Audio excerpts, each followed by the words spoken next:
We've all kind of sat around for the last few years and wondered what would happen if Queensberry Promotions and Matchroom Boxing had a night against each other. And it seems as though His Excellency Turki Al-Sheikh has been sitting around thinking exactly the same things as us. Obviously. And it looks as though we're getting there, or we're there. Obviously, an announcement that it's going to happen. Certainly no grounds to question that it will, because everything that they've said has happened in the last few months, and with respect to that, much grander stuff.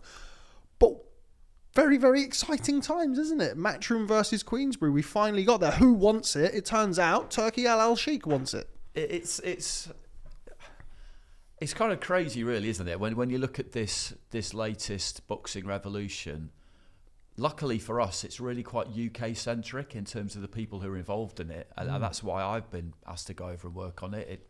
If it was being controlled by the USA, for example, then I wouldn't be anywhere near it. I don't think. It's a really kind of fascinating situation, and the fact that they're happy to put that card together, I think one of the reasons they're keen on it is because they know it'll create interest in the UK. Let's be honest, it won't create much interest outside of the UK.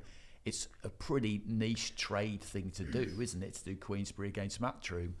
But they can announce it and have it there as something solid that is definitely going to happen when they announce the date for it. Because what they'll know from their experience so far, and they're not naive, they'll have known it going in, but planning ahead with regard to other stuff that might require somebody to beat somebody else to fight each other is difficult, because we all know that December the 23rd was supposed to be Fury Usyk, and then it wasn't, and they've got to do something at short notice. And then early March was supposed to be Joshua Wilder, and then it isn't because Wilder got beaten by Joseph Parker. Whereas with something like this, they can almost get a bit of a series going, probably, where they can announce this. We don't know who's fighting who yet, but it's a team thing.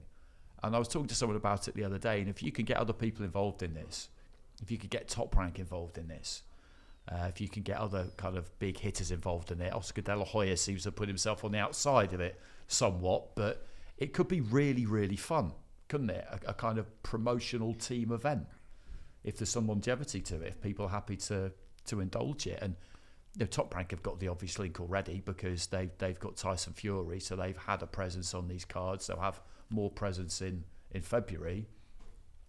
If they're invited to be a part of it at some point, you'd imagine they'd do it, wouldn't you? Yeah. I mean, I think one thing that we've seen in the last 6 months, or however long this kind of latest adventure has been going, is that pretty much anything is possible. Yeah. I mean, how can you sort of say, oh no, that's not going to happen? Well, they did Fury Usyk, Fury Ngannou, Joshua Ngannou. We've got Hearn and Warren giving each other back massages. If you think about it, it's incredible to see. You can even get to a point where they say, okay, let's have the UK versus the USA. Never mind who boxes for which promoter. Let's do that, because that is something that a casual audience could really tap into. We're going to have a Six Nations of boxing. A World Cup of boxing. Yeah, professional World Cup of boxing. Honestly, I think these are the kinds of things that they're thinking about. It's the kinds of ambitions that they have, because, I mean, we all love World Series boxing, and most people who watch this will know what that is, but most people who follow boxing won't know what that is, and people who don't really follow boxing it in the pros, have absolutely no chance whatsoever of knowing what that is. But it was a team event, country versus country, 5 fights on a night, and it was brilliant. And the team thing is something that has never really worked in boxing. But the team dynamic, particularly country against country, for broadcasters, is just, they love it, because it's so easy to understand. And in a sport like boxing, where things can be quite complicated, it just takes all of that kind of mess potentially out of the equation. It potentially takes away all these organisations, WBO, BC, IBF, BA. Takes them all, that makes them all defunct, doesn't it? Just go, we'll have our own World Series and call it the whatever Cup. Yeah, well, it's true, isn't it? And that's by and large seems to be what the plan is. It seems it's to usurp all of the politics and all of the, the issues and the barriers of entry that it has for fans, because they don't know, okay, well, this guy, with somebody say, oh, this would be a great fight. Well, that's not going to happen. Why? Because this promoter and that manager. The difficulty is why it's never really happened previously, when people have tried, I'm going to take over boxing and do this and do that, is there's just too many vested interests where people don't want that to happen. And the obvious remedy for that is money. But if you're going to think a bit longer term, you might look at a massive pot of cash and you might still think to yourself, I still don't really want this, because where's it going to leave us when it's over? Yeah. So it still could be a very difficult thing to do. Yeah, I mean, if you think about that, was one of the, I say, suggestions around the World Boxing Super Series when the World Boxing Super Series was out, because that didn't have, I mean, it had some great fighters in it, of course, and we've gone to see what they've gone and done, but didn't have any PBC fighters in it. I don't think there was any Golden Boy fighters in it. Could be wrong on that. Yeah, and they ended up having to do the same way. It's just like. But if it's not a one hit wonder like they were, sort of thing. I mean, they're not just a series of one hit wonders. If you're doing a continuous season type thing every year, if this goes on for 3 or 4 years, then all these other fighters will have to come over. Or their promoters, they will have to in it, because they're going to go, we were frozen out now, totally frozen out. So we got all these belts, but we're not fighting anybody. And all the other guys are fighting, seems to be making money. I mean, I think the real reason I think why all these things don't really happen is because the money runs out.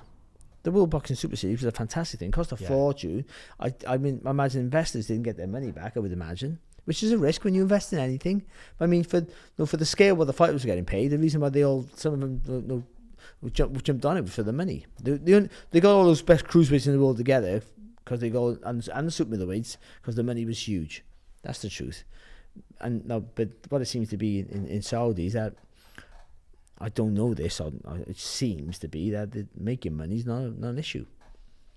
So the shows are put on, they can offer whatever they want because they don't need to make a profit. No, it's just about making. Is that the right? event. Just make the fight. It seems like I don't see where they get the revenue from. I don't think I'm talking. I guess then it comes down to no. It comes down to kudos then, doesn't it? Yeah. It's like, how attractive does boxing remain to them in the pecking order of football, golf, other things? Yeah, exactly. Yeah. It's gonna be just right. Okay, well, before we wrap things up, then I'm going to go to each of you. I want one Matchroom versus Queensberry fight. Oh. I'd probably go Callum Smith to Anthony Yard. Boring. It is, but it's a good fight. Isn't It is a good fight. And I think Callum Smith's going to carry on boxing now. But anyway. I don't know.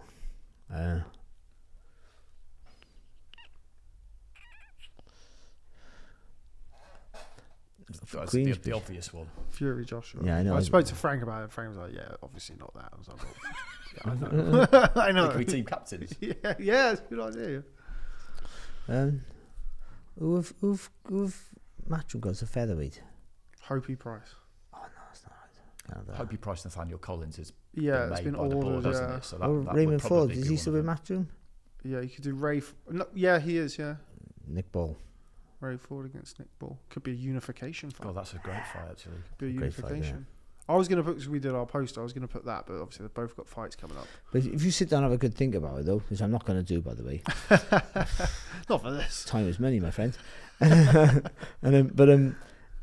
you could come up with millions of them, and those, with that as well, you could have like substitutes, replacement fights, and all. It could never end. Well, it's going to be interesting. That's one of the points I was just trying to make on it the other day, is that you don't really know where, like, okay, in my head, and again, we don't really know this, so I'm just trying to find out for a piece that we're doing, is like, how are these fights being put together? Is it Turkey who sits there and goes, I like him against him, or is there a collaborative, or is it this, is that? Obviously, this is like very much team versus team, so there's going to be discussions and negotiations between camp, naturally, but we all know Eddie and Frank, independent of each other, and as much as they've been, best, but they're going to want to win this, no doubt about it. Yeah. What sort of level fights could we see? I mean, we've seen on some of the Saudi cards, as much as, the Fury and Ngannou's and Fury Usyk, and it's taken all the glory.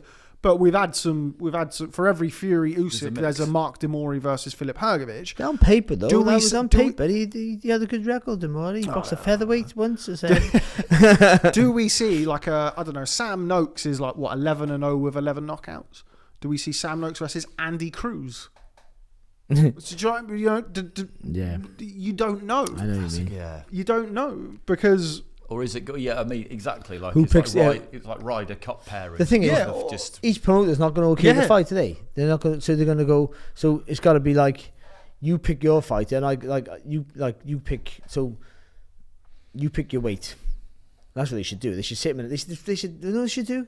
They should make it public for it, like a TV show, and go, right, Frank, you win the toss. But imagine he did that. And you go, pick a weight, and you go, right, I'm picking featherweight. I got Nick Ball, and I go, head over to you, and you got a list of his featherweights. And you go, give me time. Fuck. You know, you got to make sure the fighter okay. But they put the money they pay. The fighters just say yes to anything. Yeah, that's exactly. And you go, okay, right. I'll put him in. Okay, Hopey Price. Fuck it, go for it. You get down the featherweight. And then the next one is Eddie gets to pick the weight and he gets to pick first. Yeah. But imagine, why not? Why not? I mean, like, or they just get given the weights, and then they have to pick their fighters, submit them, and then they just get revealed. I know. Yeah. I was going to say, yeah. And then you've got to but wonder somebody's who's what's called like a blind. It's not blind. Yeah. They call blind auctions, something like that. Yeah, but like again, like blind bids. Blind bids. Yeah, But exactly, you have like, imagine that. Like somebody was saying the other day, it's like, why don't they do it like WWE style, and you don't know who's fighting until they come out? And everyone was like, oh, what a ridiculous thing to do. And I think like, well, it'd be sounds fantastic. It'd be absolutely amazing. I'm not but it just wouldn't. That was professional boxing in the 80s and 90s, by the way. It was. I boxed a kid after I won a world title. Well, Chris Williams, nice kid, good boxer, Chris. I didn't know Chris was a southpaw till the bell rang. I didn't. I guess from a promotional point of view, it doesn't really work, does it? You can't advertise the fights because you don't know. But people are going to buy it anyway. You just put Frank and Eddie's face on it, and you go Matchroom on one side, Queensberry on the other, and then a bunch of question marks. People will buy it. I do think you give the kids time to prepare for the fight. I mean, you the fighters will know, but you keep but everything leaked super then, hard. won't it? There's no way they'll be able to keep it in house. But I mean, even media might not. They might play the game and not announce it, but we'll all know when it'll come out. But how many red herrings could you throw out there as well? Remember we said that before. I've always said, if you promote the sport, not this is a weird thing to promote the sport. But it's time to change. Promote the sport. I think TV companies, everyone, and promoters, because they're looking for they're all trying to get a pay-per-view star. They're looking for the star. If you promote the sport, stars will appear. Yeah. Rather than just promote completely agree. Yeah, but it might take a longer time, but ultimately, more stars will appear. And a conveyor belt of it, but they're looking quicker because the promoter just wants to grab what's ever there. No, I'm worried about tomorrow, and I understand that because because there's no tomorrow in boxing potentially. Boxers disappear, they retire, they fail brain scans, and they go somewhere else because they're greedy. Like we're all greedy, but so you just go promote the sport. So this is that would be the sort of thing. So you don't need to promote it. So TV audiences at the end just know it'd be the best fighters from Warren's and the best fighters from Hearn's. We don't have to know who's fighting, because we know whatever fights are coming are competitive, hard fights. So that you're promoting the sport of boxing. We're going to watch 5 really good competitive fights. Absolutely. And so who they are, we don't know yet. No. Say Man United play, not Man United, Chelsea playing Arsenal. You don't know who's playing. You might know who's on who plays for the team. We don't know until the team sheet's there. Exactly. All the best players might break their leg in it, all at the same time. You're still going to watch. You're still going to watch this game. It's so interesting, though, isn't it? Because I looked at it and I just thought, wow, it's quite kind of like how kind of like niche British is that, but at the same time really interesting. But then it just occurred to me that the next big step in the evolution of it is country against country, and with the broadcaster's hat on, I just thought that's the simpler it is, the better, because you don't have to explain that. It's England against the USA, and people will look at that. There's this big casual floating audience, which everybody always talks about, but which boxing really, really has in a way that other sports doesn't, just because of the nature of what they're doing. Everybody understands a fight. Country versus country is just it's the ultimate kind of thing, really. Yeah, it's perfect. There will be weights though that don't get a look in ever. Unfortunately, yeah, potentially, but I don't know. If there was a quality super flyweight fight to make, let's see a few years ago when Sonny Edwards was with Queensberry and Cowyer fight was with Matchroom. Yeah, that's a fight that could pop up on there. Why not? Or what if you got the two? What if you in your camp you've got the 3 best fighters in the same weight? Being a boxing man, I got to look at the negatives. Otherwise, what are we doing? Exactly. That's the thing. What if you all got all the fighters in your camp? Let's say the flyweights now, so Sonny Bam would never happen, would they? Because they're in the same camp. And also in the same vein, you're not going to put or Estrada versus Gonzalez. Not going to put the number one, you put Bam Rodriguez in there against. I mean, I don't even know what flyweights Frank has off the top of my head, but against the guys at British level, because then you've got we'll go with him because he's our flyweight and he's our number one, and then that's why. But what you said earlier about the event is really true in this instance. People talk about Nathaniel Collins versus Hopey Price. What do you think is going to create more headlines?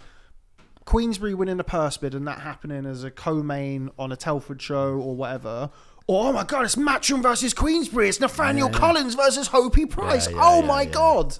Like if they get in the ring where they just say that's, and you've got Eddie behind them in one corner, it's 2-2 after 4 fights, and there's do you know what I mean? But like even the announcement of it, by the way, that's a brilliant fight, by the way. Yeah, really good fight. Like Liam Davies versus Shabazz Masood as well. Good super bantamweight fight. Like, so there are fights there that on that stage, and again, like they could do I think doing a draw would be great, or doing like a draft sort of thing would be fantastic.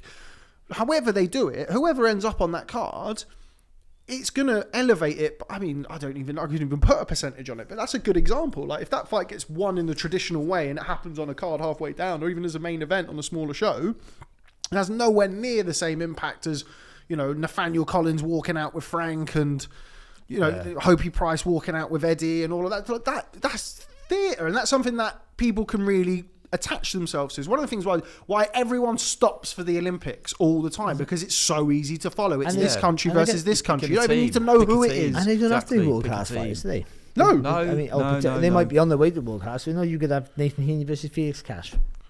And that's where, in a way, this is where the fact that almost all of this floating audience, there's only a handful of boxers they do actually know. It just doesn't matter. No. If it's a good fight, it's a good fight. And I think people forget that sometimes. You think, well, people might tune into that because he's a bigger name. The vast majority of these people you're talking about, they don't know who anyone is outside of a handful of fighters. And that's just the reality of it. It'll be interesting when I see Cristiano Ronaldo watching Hopi Price versus Nathaniel Collins. Getting bang into it. Absolutely loving it. He is losing his shit at ringside. I mean, it's brilliant, wasn't it? So my boy, right, no interest in boxing. I won't let him have any. He's not boxing. I don't even want him to be a boxing fan just in case he starts to box.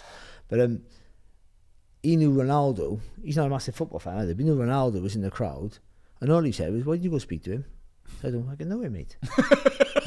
As simple as that. I'd love to have seen it though. I don't speak to people I know. I don't speak to people I don't fucking know. Barry just bowls over to the other side of the ring. What's happening? Down next to him. Hey, Zoo! Sits in between his elbows, Conor McGregor out the way, and just sits down next to him. I'm just really over familiar with him.